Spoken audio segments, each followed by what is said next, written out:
అందరికీ వందనాలు. క్రీస్తు పేరిట మీ అందరికీ శుభములు తెలియజేస్తున్నాను. అపోస్తలుడైన పౌలు ఫిలిప్పీలకు రాసిన పత్రిక 4వ అధ్యాయం 4వ వచనం. ఎల్లప్పుడూ ప్రభువునందు ఆనందించుడి, మరలా చెప్పుదును ఆనందించుడి. ఈ మాటలు పౌలు గారు జైల్లో ఉన్నప్పుడు పలికిన మాటలు. ఆయన చెరసాలలో ఉన్నప్పుడు పలికిన ఈ మాటలు మనకు ఆశ్చర్యానికి గురి చేసినప్పటికీ నిజమే. మన పరిస్థితులు మారినా మారకపోయినా మన ప్రభు మారడు.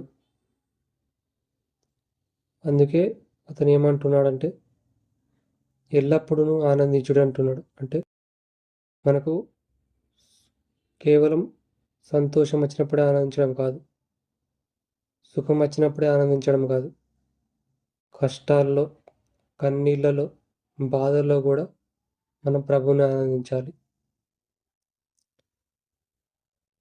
ఎందుకంటే ఈ ఆనందం పరిస్థితులపై ఆధారపడే ఆనందం కాదు.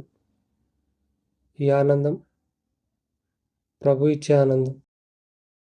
నీ చూపు పరిస్థితుల మీద కాదు, నీ చూపు ప్రభువుపై ఉంచు.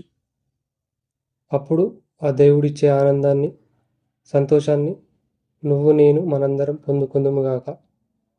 ఆమేన్. ఈ వీడియోని నచ్చితే లైక్ చేయండి, షేర్ చేయండి. ఈ ఛానల్ని ఫస్ట్ టైం చూసినట్లయితే సబ్స్క్రైబ్ చేసుకోండి. Thanks for watching.